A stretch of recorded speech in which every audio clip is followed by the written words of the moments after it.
need to start making more videos. I know I've been saying it since I got out of prison that I would, but here I am tonight. I'm starting to sit down and make a video, and I've been like, what should I talk about? Well, why not go over this timeline that I made?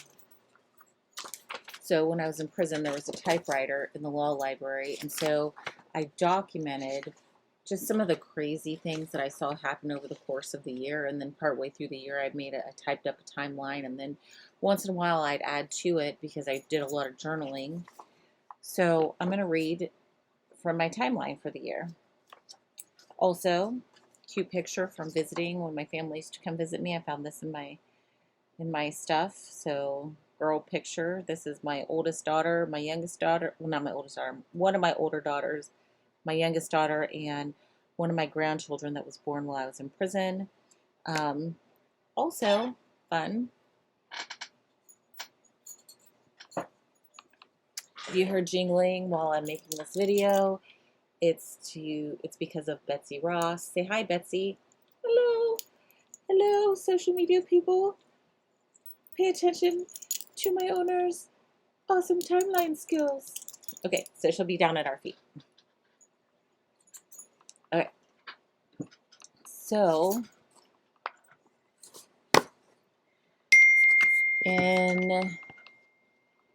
on the 18th of January, right at the beginning, Officer Slinka told me in orientation, do not have your family visit you here. Yeah, so at Hazleton in West Virginia, that's what they tell people in orientation, don't have your family come visit here. On February 7th, they sent out a notice to the inmate population saying that we can only have 5 books. And if we had more than 5 books, we would have our commissary taken away and they could come in and take our belongings out of our cell. The problem with that is if you're an inmate who's actually programming and doing what you should and maybe doing a little enjoyable reading, you're going to go over the 5-book limit immediately, even if they can fit in your locker. And even though policy says that we can have more books than this. So made up rules, the BOP, that's what they do. They make up rules. People, inmates don't fight them. So then they act like they're policy when they're not. And then they use it as an excuse to abuse prisoners. Anyways, on the 8th of February, I had a conversation with some COs about the jumpsuits they were forcing us to wear in visiting, which was not part of policy, but it was like this neon embarrassing jumpsuit, and it's supposed to be a female low security prison, so it didn't make sense for us to wear them. We're supposed to wear our uniforms into visiting, and it was just a traumatizing thing to have to wear that was meant for people in the SHU to wear, the SHU being prison inside of prison. So instead of making just the SHU inmates wear these jumpsuits to have a visit, they're making everybody in the general population wear them. And I was writing this kind of stuff up because they need to follow policy. And the CO told me the visitation jumpsuits are to prevent drugs. We don't have the children's room open because officers feel like they are babysitting, and you don't want to be known as the person who writes things up. So it was like a passive aggressive threat because I was writing this up. On the 10th, I recorded that the average meal time we were given was 11.5 minutes. Policy says we get at least 20 minutes of dining time to eat, and the problem with 11.5 minutes is, I time this, is it takes about 3 minutes to eat 1 apple. So if you're going to actually eat the food on your tray and you're not going to live off commissary, which is totally unhealthy, it's like potato chips and just basically garbage food, and it's expensive. So if you want to eat in chow hall, forget it, because you don't have time to eat, and they were kicking us out. And then if we tried to get our time to eat, it would cause things like getting me sent to the lieutenant's office. So, in fact, on the 19th, I have recorded here that Officer Thompson was screaming in my face because I sat down to finish my tray of food with another officer's permission to do so. And he got in my face screaming and yelling at me so much that when I left the chow hall, other women came to check on me and make sure that I was okay. On the 27th of February, Shelley Stallings, she's another January 6th inmate, she was left in her cell filled with sewage water. And when she rung the emergency buzzer to get out, she was told by the officer, if you ring that bell again, I'm sending you to the SHU. So her and her bunkie had to sleep in that cell overnight with raw sewage flooding their cell. The 28th of February, we had a huge rainstorm, and the water ran down the walls in my housing unit, setting off the fire alarms. There was no talk of fixing the roof that's leaking in all the water. And the inmates, to keep the water from flooding more into the building and keep the water out of their cells that was coming in, were using menstrual pads all down along the wall to prevent the water, like instead of sandbags, menstrual pads. And yeah, no talk of fixing the roof. I'm sure that the roof there still leaks. On the 6th of March, I have an inmate. Her name is Kia. She was left in her cell overnight having seizures, severe seizures where she could not get out of her bed. No medical personnel was there to help her. They did not take her to the emergency room. No officer babysat her. She was literally left to continue seizing all night. This woman had severe medical issues, and it wasn't due to drug use or something like that. It was just medical neglect. On the 8th of March, a trans inmate known as T, her real name's Tiffany, but she acted like a man and was on testosterone and used chest binders so she would look like a man and went by the name T. She was brought back into our unit after beating another inmate with a lock and a sock. So the trans inmates were often violent, probably because they're getting a bunch of testosterone, which their bodies are not meant to have. And then the answer to them after beating another inmate and taking them out was to bring them back into the same unit so they could do it again. And this was a repeat pattern of behavior that I saw again and again and again, of bringing an abusive inmate back into the same unit that they were in previously. Let's see. Oh, I missed one. I drew a little line because I had this out of order. But on February 20th, Captain Smith threatened me by calling me into the lieutenant's office because I was filling out BP forms, which is your grievance process for forms. And I was filling out forms about visiting because there's no vending machines in visiting. There's no food in visiting at this point. So if you have like a 2-year-old, forget it. You're not giving them any snacks or anything. They're going to sit there in this room with nothing to do and nothing to eat, all against policy. And so I was just simply filing forms about this. And he screamed, and like, this is a man that's over 6 feet tall. I'm 5'4". He's a huge man.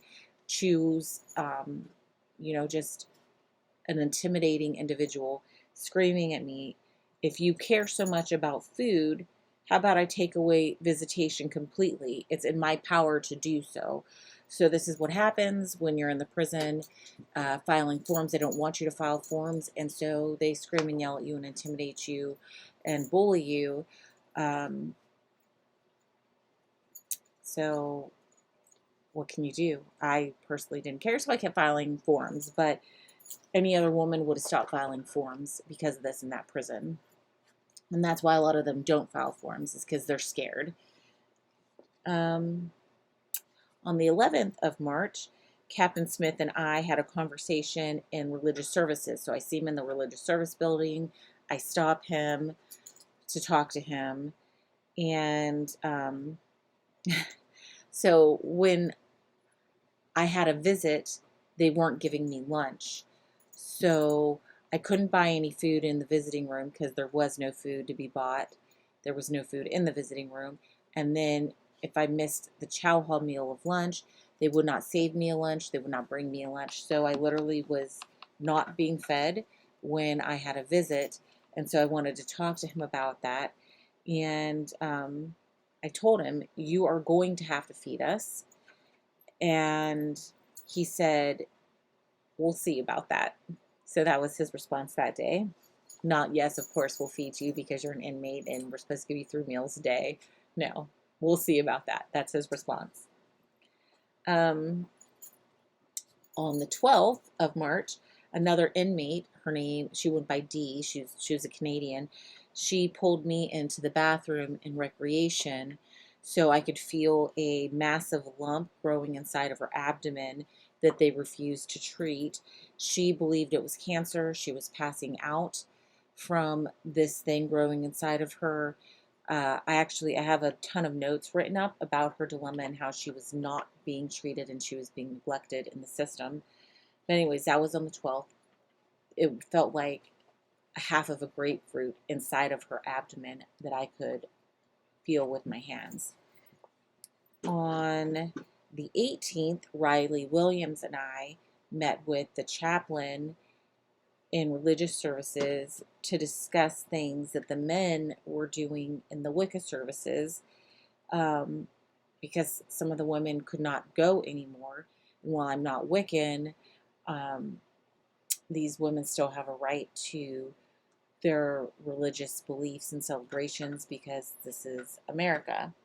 So nothing was done to prevent the men from entering into that space, even though they were asking the women to do strange things like feel their energy, feel my energy, and smudging them, including between their legs, and trying to do weird hand fasting ceremonies.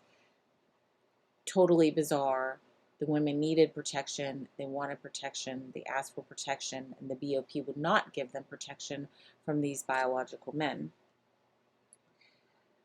On the 20th of March, Officer Slinka, again the same officer in orientation, she's doing another orientation.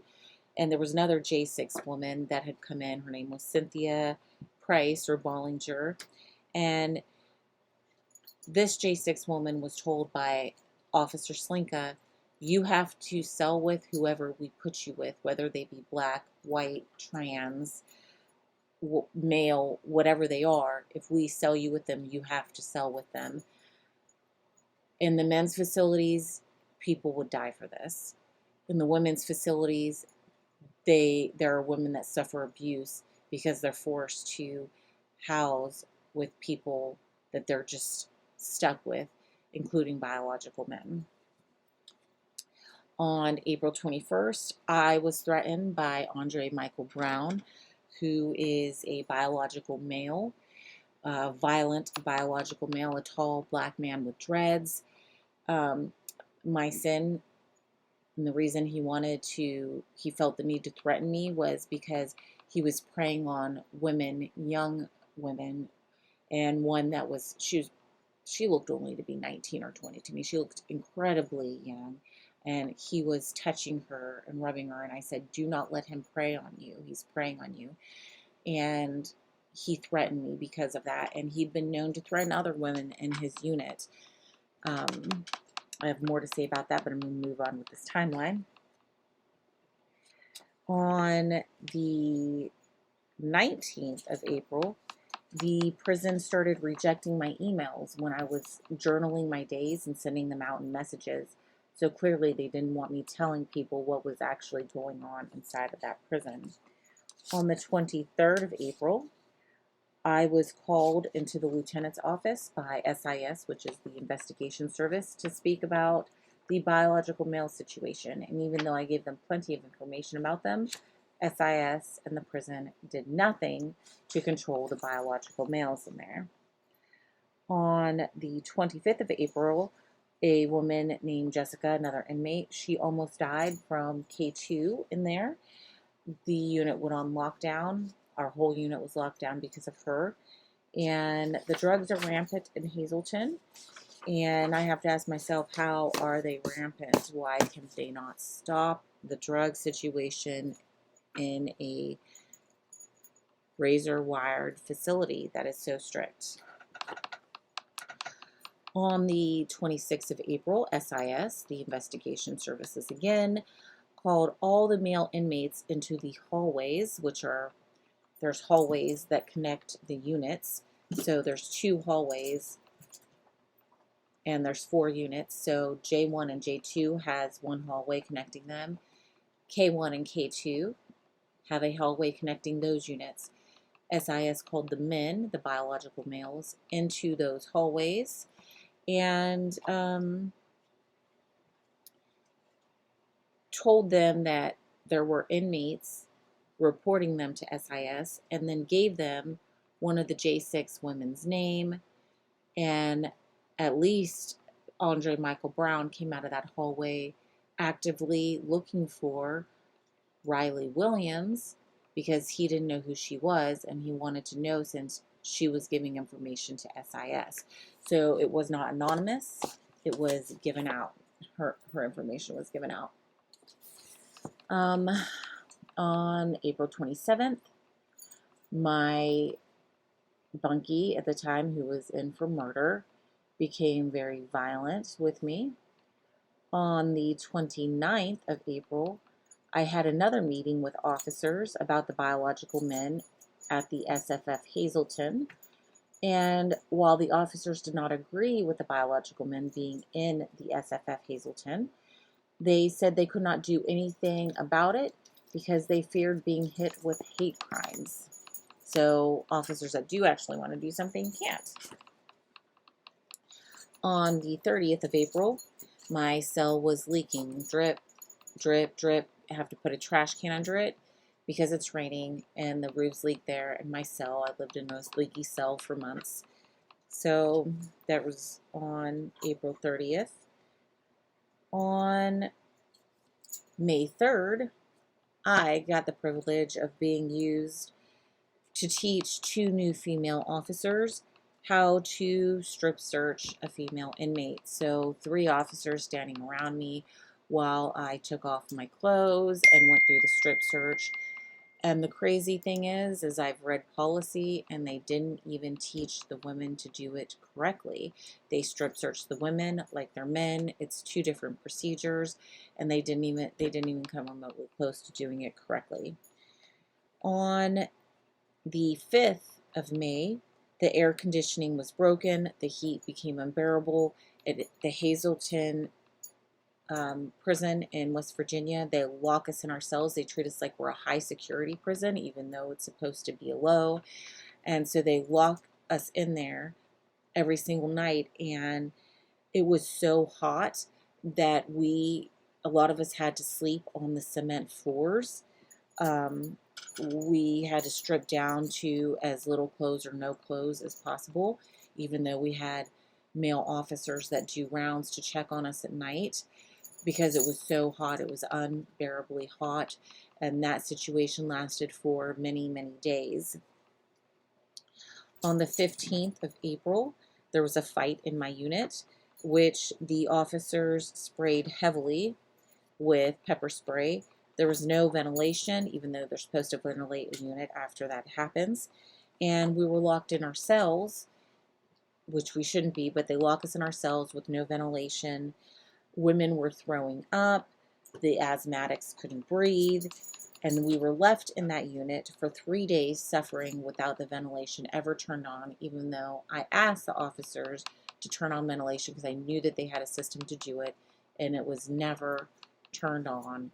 The whole unit suffered because of one person's fighting in a way that was extremely medically negligent and dangerous.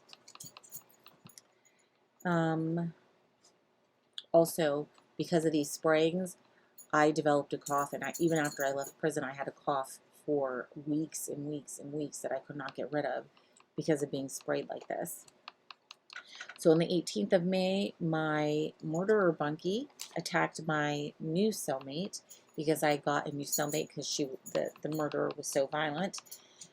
And then the murderer got angry that I was getting a new cellmate and attacked her.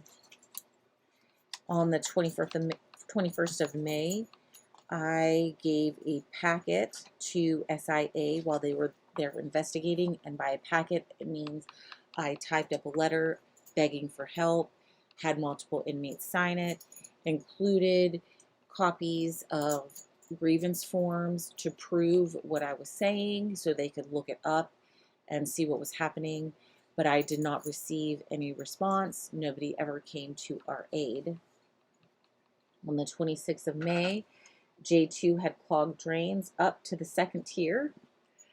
So you have 2 tiers in the unit. It was drains backed up all the way to the second tier, and it smelled awful. And it had been like that for an extended period of time.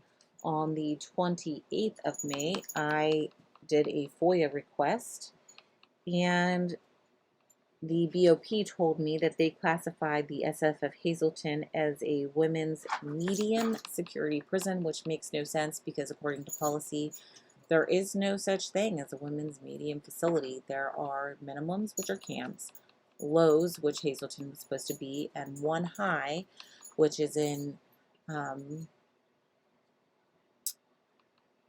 Jesus, I'm drawing a blank with the name, but it starts with a C. Anyways, there's only one high facility for females because women just generally are not violent.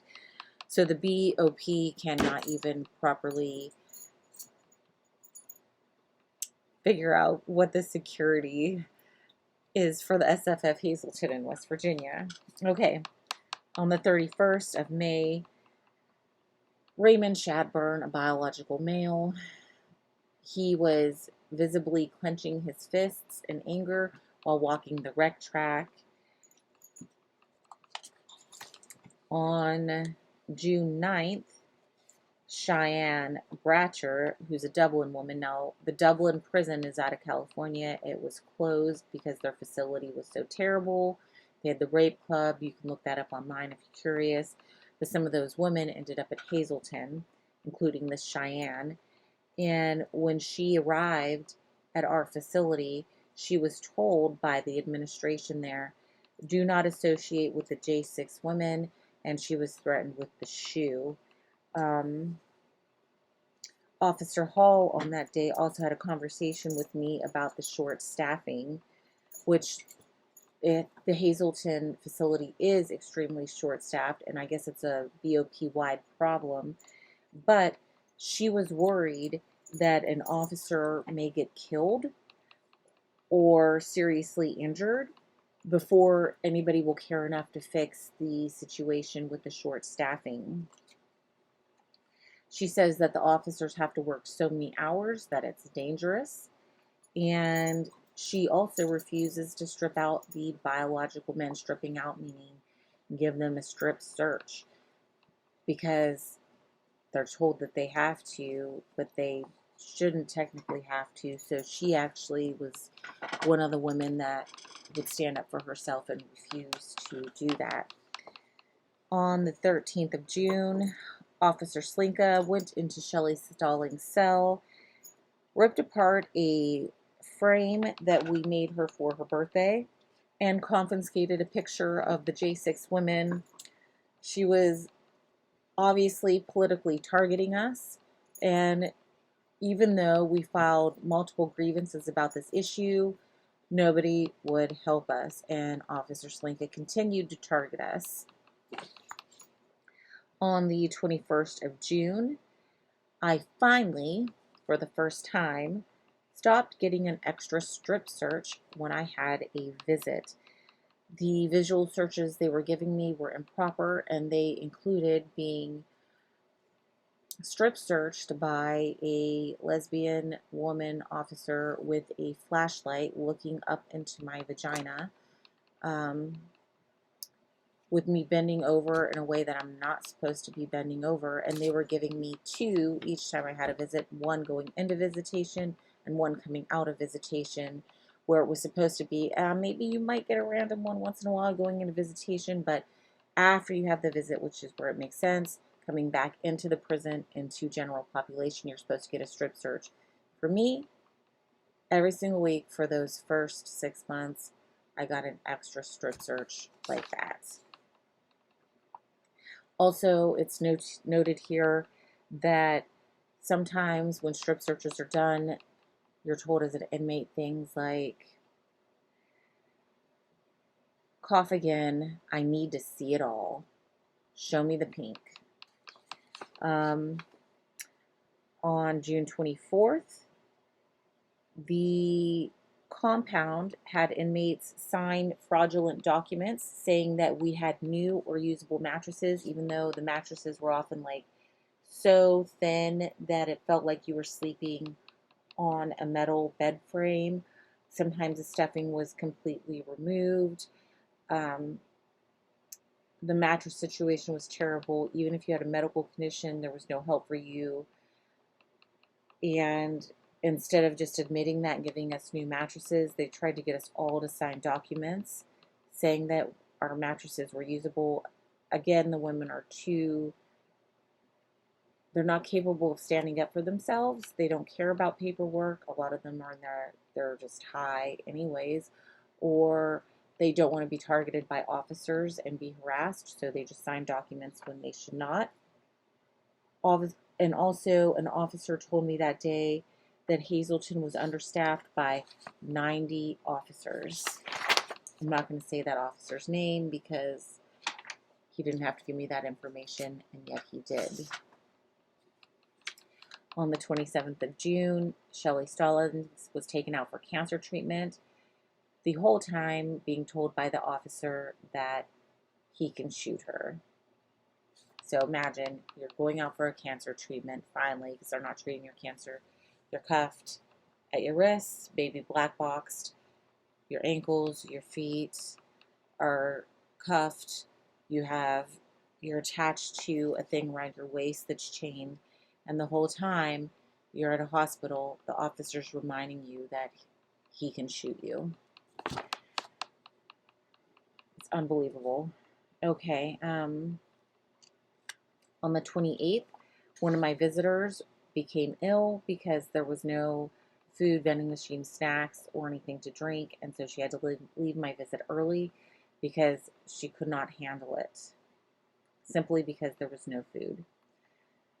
On the 6th of July, an officer left Jessica and Gina Giles, 2 inmates, in together while they were fighting, even though Jessica agreed to go to the SHU in order to get out because Gina was so violent. And before I left Hazleton, Jessica still had a scar on her from the other inmate attacking her with nails. That other inmate was clearly mentally deranged. She had visions and she didn't sleep. She'd be up at 1 o'clock in the morning applying makeup. Her behavior was bizarre and extreme, and she was known to be violent. So that officer left them in there together, even though the inmate was asking for help.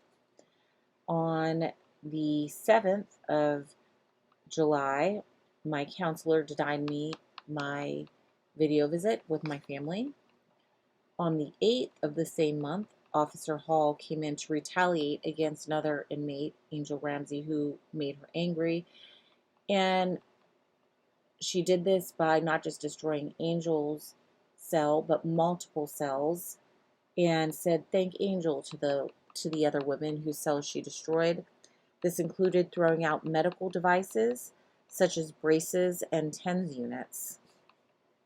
On the 9th, one of the inmates, she shared her experience of being in the SHU with me, where she had her head slammed into the wall by an officer, and an inmate had their hand slammed into the pie slot of the door because she wanted help from a lieutenant, and they wouldn't go get the lieutenant, so they slammed her hand in there and broke her hand. On the 10th of July, inmate Kat, she was in there as a child molester. She told Riley Williams, another J6 woman, that SIS did in fact give her name to Shadburn. That's another biological male. Now, Kat would have had that information because Kat was a girlfriend to the biological males in there. And for just a moment, she decided she was going to be truthful because the biological men had stopped seeing her as one of their girlfriends. So she got upset and told some truthful things, including about SIS giving out names. So, okay, July 12th, I was finally allowed to touch small children in visitation and hold a baby, something I should have been able to do from the beginning since it was a female low facility. Had to fight for that right, prove it in policy. But hey, 7 months into my bid, I could hold a baby, so yay. On the 16th, I asked Officer Adams from Regional for help in the chow hall with the AR process, the administrative remedy process, which should give us help. And he never did come back and help me, even though I gave him information. In fact, he seemed irritated that I would even ask him. On the 19th of July, my friend Melinda Lankner, she had to come visit me with my children, even though her daughter had a serious medical issue, because the visiting at the Hazleton institution is done incorrectly, and another family member or friend could not bring my children to see me. And so Melinda was such a good friend that even though her daughter was in dire need of help, she chose to bring my children to see me that day. Hazleton is a rogue facility that does not follow policy, and women suffer with their visits and their family because of this. On the 21st of July, Officer Moeller was working the J units again. This is really bad because this is the guy, the CO, that oversaw Emmy, a biological male with a full sex change, and Nova, and he was, to put this politely, getting off at the person with the sex change who harassed Nova in her cell to try to get her to masturbate with him, her.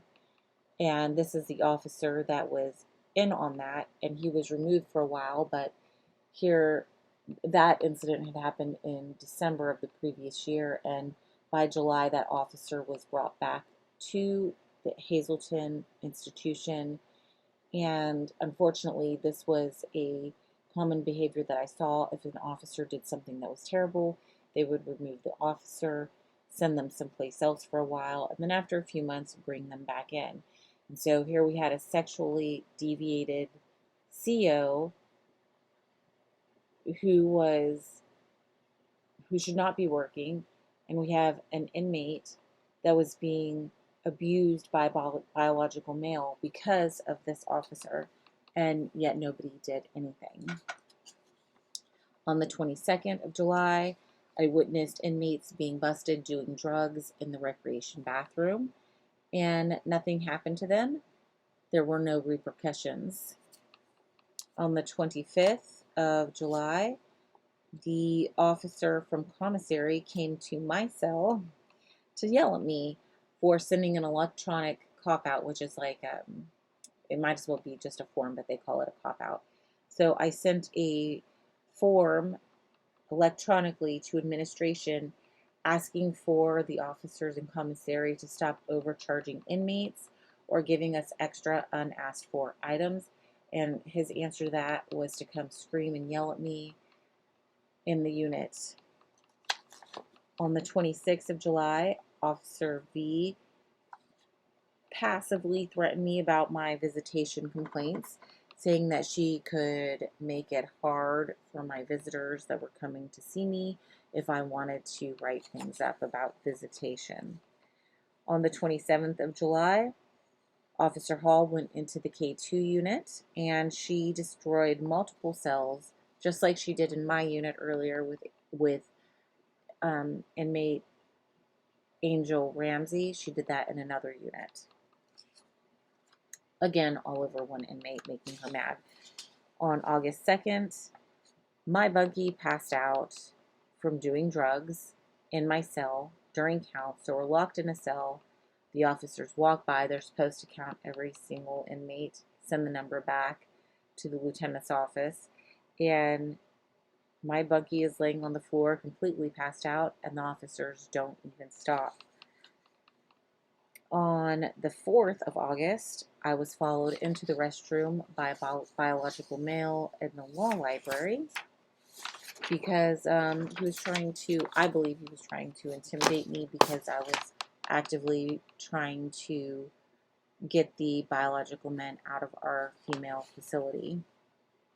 On the 5th, another inmate named Gilliard was brought back into our unit again after raping another cellmate.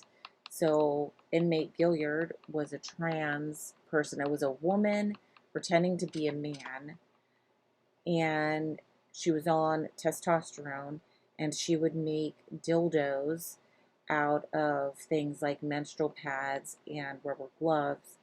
And multiple times she had raped another inmate. And so this happened again. And instead of the inmate that was raped being brought back in the unit, that inmate was shipped. And the trans person was protected for some reason by the prison and brought back into the same unit where she had been raping people. On the 7th of August, the whole compound was finally given new mattresses, probably because the prison and the warden were busted lying to us and lying in our AR forms about it, what kind of mattresses we had, and we were able to show and prove that the warden was lying, and then magically we all got new mattresses. Whatever. Sucks that that situation happened that way and that we had to fight for it, but hey, we got new mattresses, right?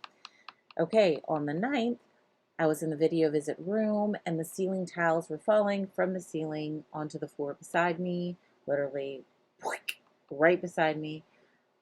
It was raining and the roofs leaked and there was a stream of water going through the video visit room. And actually, this, after I left prison, the same room ended up being completely shut down because the whole ceiling caved in due to the leaking roofs.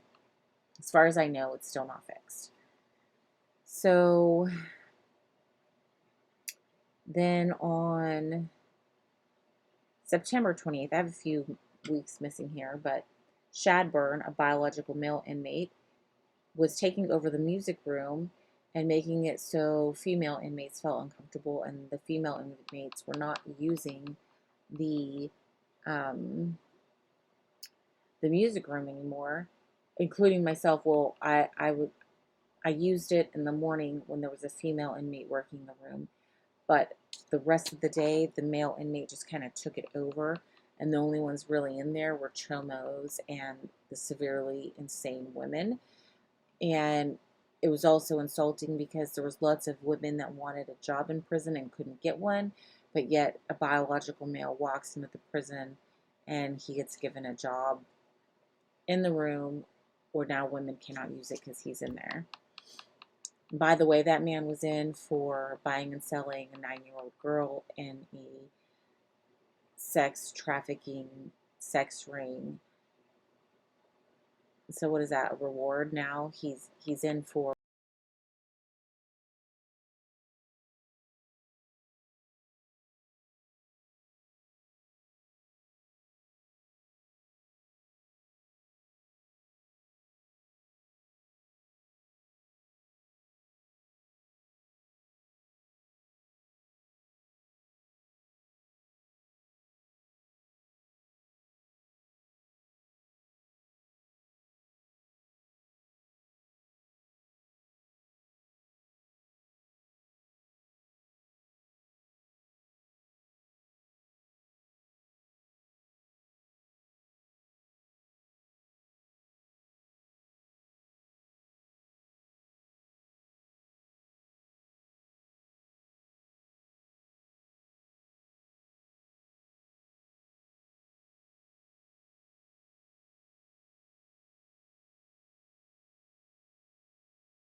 for example, that's an outdoor walk on a sidewalk. So even if it's raining and terribly cold, and you're female, you have to walk through that, and you're not allowed to have a jacket or sweatshirt on unless it's during a certain time frame of the year. It's abuse. That's what it is. Simply abuse. We were abused on this day and the days around it.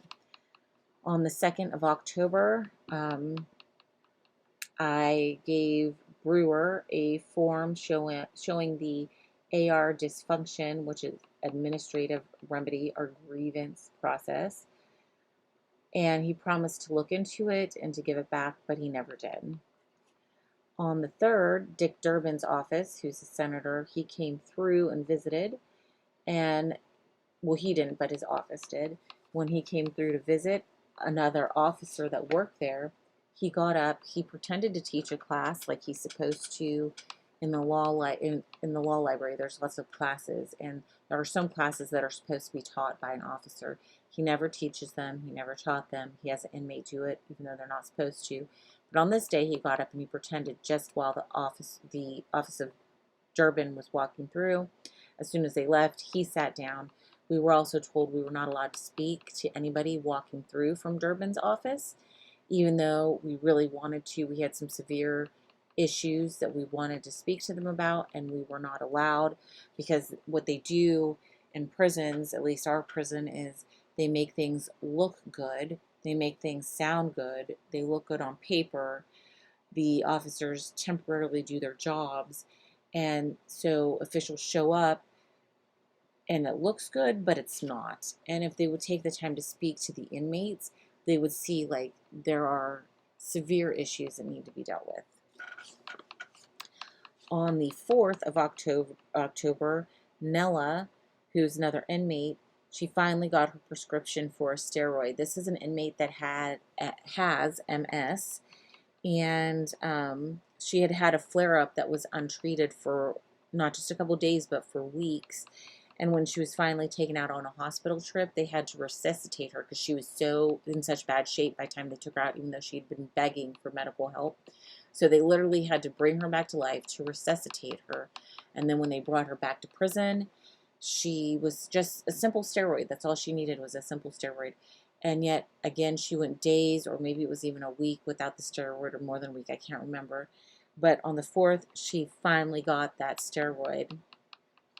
They almost kill people on a regular basis at Hazleton.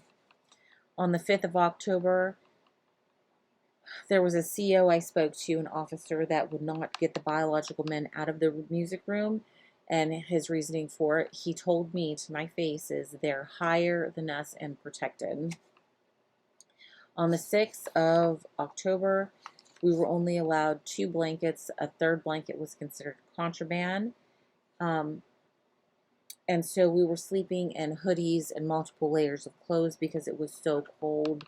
The blankets there are thin like sheets. They're like thick sheets, really. And policy says that we should have enough blankets to keep us comfortable. At Hazleton, we were only given 2. More than that was considered contraband. Even if we had no heat, even if it was extremely cold, we were just left to suffer.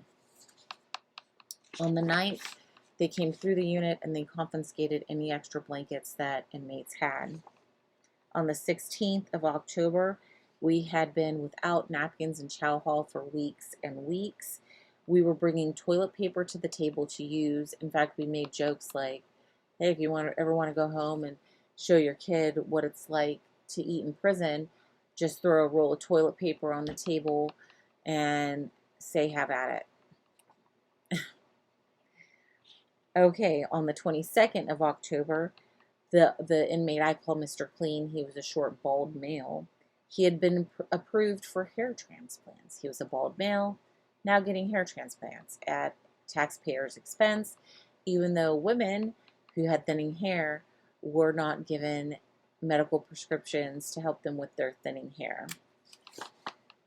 On the 23rd of October, medical ran out of 9-volt batteries.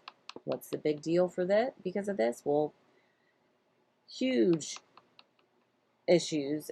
People with TENS units couldn't use them. People with medical devices couldn't use them. One inmate I knew, she had a heart machine because she almost died from severe heart problems, and she needed this monitor to keep track of her heart, and she couldn't use one just simply because she didn't have a 9-volt battery, because there was nothing in the budget for the 9-volt batteries.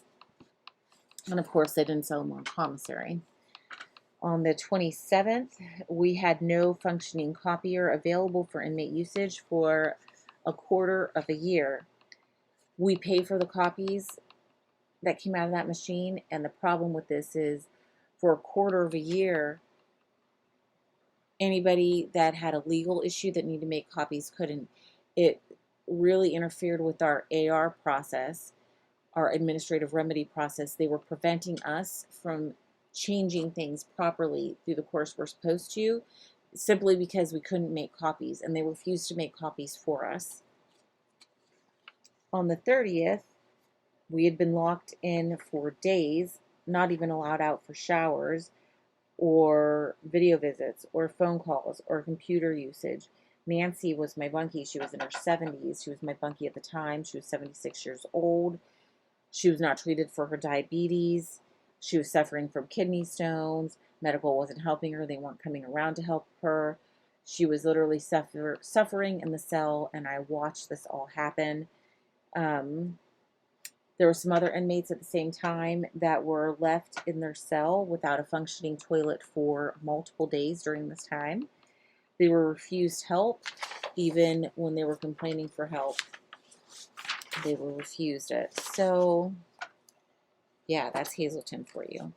On November 2nd, Officer Anderson,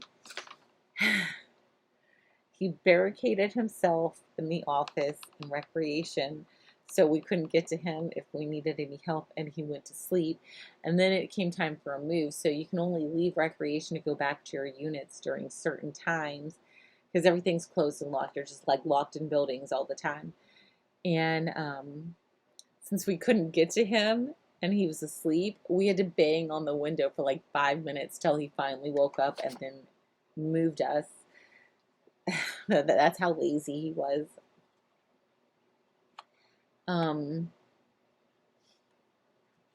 Laziest officer everywhere.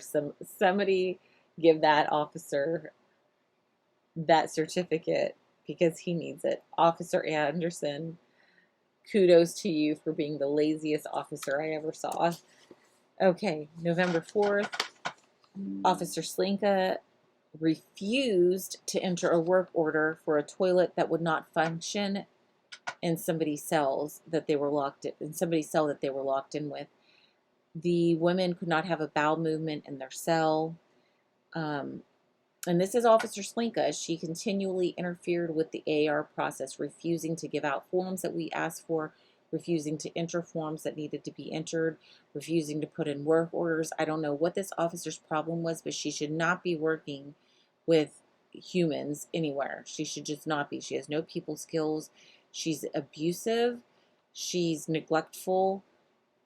She is mean. She is discriminatory. And she is dangerous to have working in a prison. And also the toilet that she refused to put a work order in for, that was broken. Around the same time, another toilet that was having the same problem in another unit literally exploded. Literally, like the ceramic pieces busted everywhere. And so things need to be fixed at Hazleton. And so for an officer not to put in a work order like this is mind-boggling, because it's actually dangerous. Like, imagine having a toilet explode. I don't even know how it's possible. I just know that it happened.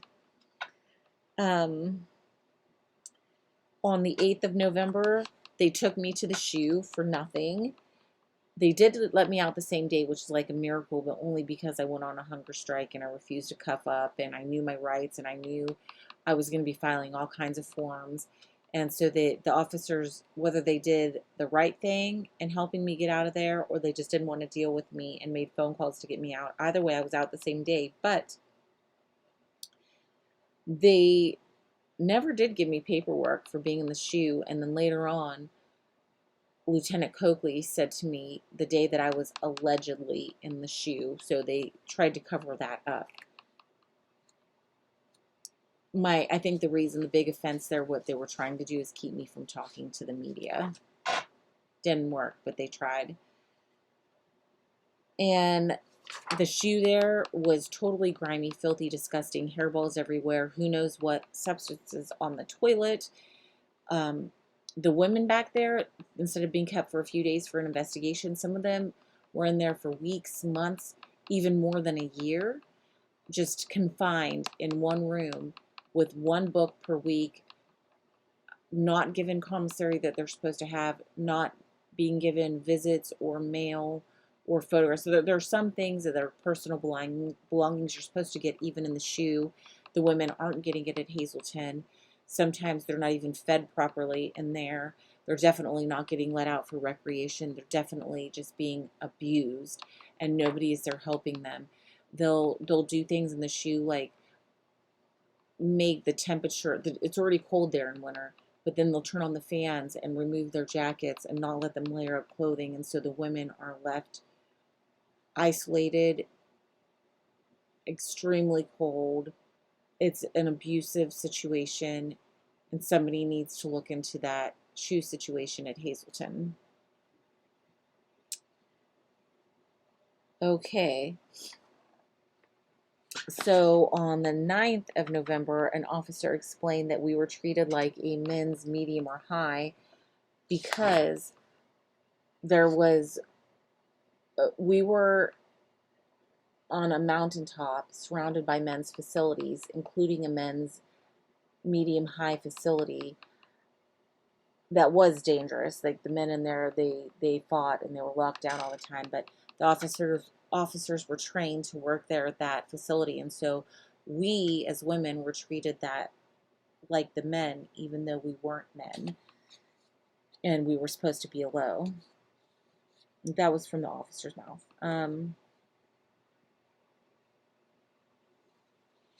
There's also books that were supposed to be available in the law library at Hazleton that were not there. And on the 14th of November, my bunkie was taken to the hospital for her kidney stones, but she was sent back to Hazleton with the same kidney stones, not treated, even though her legs were swelling. She's in her 70s. They had almost killed her a few months previously by not treating her diabetes. And she couldn't get medication. She couldn't get antibiotics for her continual UTIs. Literally weeks would go by without being able to get antibiotics. So on this trip, she had come back. The hospital says give her an antibiotic, and the prison went 2 weeks without getting her a simple antibiotic. However, Mr. Clean, around the same time, the bald biological male in my unit, he had a gallbladder problem, and he was immediately taken out and treated by the system. Why were men being treated and women were not? Why the discrimination?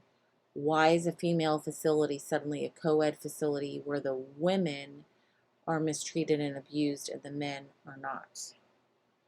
All at our taxpayers' expense. Maybe this is something Joe should be looking into. Why are they getting all this money from us, and yet they can't even keep the roofs from leaking? And so this timeline is not comprehensive. I have a lot of journaling. These were just some main points that as I went through my journals, I would just kind of make some notes on main points. There's a lot. I could keep going. I could talk for hours and hours on this, but yeah, this is timeline typed in prison, and I can't wait to make more videos and go over these things in detail. There's so much to say about the abuse that I experience in prison and witness in prison. So stay tuned, and we'll go over more another day.